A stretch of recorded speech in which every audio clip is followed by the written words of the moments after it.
취재 기자를 연결해서 알아보도록 하겠습니다. 네, 자 특검 사무실 연결하겠습니다. 한현희 기자. 네, 서울 대치동 특검 사무실입니다. 네, 자 먼저 구속영장이 청구된 블랙리스트 4인방 누구인지부터 다시 한번 정리해 주시죠. 네, 앞서 출석한 김종덕 전 장관과 김상률 전 교육문화수석, 정관주 전 차관, 신동철 전 비서관 등 4명입니다. 특검은 이들 4사람이 이들 이른바 문학의 블랙리스트의 작성과 관리 또 집행에 핵심적인 역할을 한 것으로 보고 있는데요.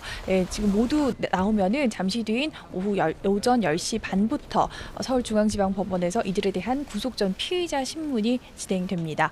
특검은 반정부 성향의 문학의 인사들의 지원을 배제한 이른바 문학의 블랙리스트가 청와대 정무수석실에서 작성돼 교육문화수석실을 거쳐서 문체부로 넘어간 것으로 보고 있습니다. 어제와 그제 정례 브리핑에서 정부 정책에 비판적이라는 이유로 지원 대상에서 제외하도록 압력을 행사한 것은 비민주적인 행위라면서 엄벌 의지를 밝히기도 했는데요. 구속영장의 이 같은 리스트 작성과 집행 혐의가 헌법 위반 행위라고 적시해서 사안의 엄중함을 강조한 것으로 전해졌습니다. 김 전 장관 등 이 4인방의 구속 여부가 결정되면 리스트 작성의 최고 책임자로 의심받고 있는 김기춘 전 청와대 비서실장과 조윤선 문체부 장관도 소환될 전망입니다. 예, 네. 지금 현장 화면 보고 계신데요. 서울지방법원입니다. 신동철 전 비서관이 지금 출석하는 모습입니다. 오늘 어떤 부분 소명하실 건가요? 네, 역시 기자들의 질문에 아무런 답변도 하지 않고 법원으로 들어갔습니다. 네.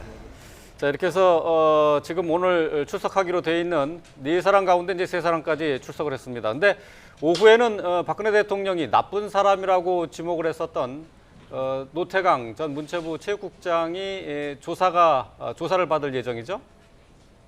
네, 그렇습니다. 오후 1시 반이 특검에 나와서 참고인 조사를 받을 예정입니다. 노 전 국장은 지난 2013년 4월 진재수 당시 문체부 체육정책과장과 함께 최순실 씨 딸 정유라 씨가 출전한 승마대회의 판정 시비를 조사한 인물입니다.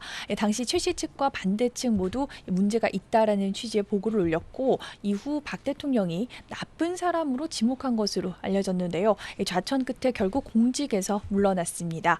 최순실 씨 지원을 위해 공무원 인사를 부당하게 했다는 의혹 역시 특검의 주요 수사 대상 가운데 하나인 만큼 특검은 노 전 국장을 상대로 공직에서 물러난 경위와 또 그 과정에 부당한 외압이 작용했는지를 조사할 전망입니다.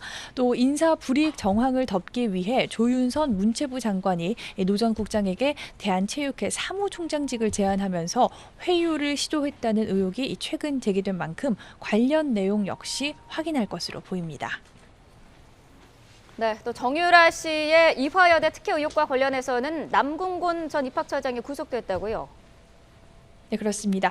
남궁곤 전 처장은 청문회 등에 출석해서 줄곧 자신의 혐의를 부인해 왔는데요. 법원은 범죄 사실이 소명되고 구속의 사유와 필요성이 인정된다며 남궁 전 처장에 대한 구속영장을 발부했습니다.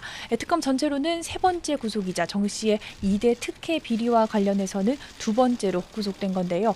남궁 전 처장은 지난 2015년 체육특기자 전형에서 면접 평가위원 교수들에게 아시안게임 금메달리스트를 뽑으라면서 사실상 정 씨를 선발하도록 요구한 혐의를 받고 있습니다. 또 청문회에 증인으로 출석해 면접관에게 영향을 미칠 만한 행동을 하지 않았다면서 거짓으로 증언한 혐의도 받고 있습니다.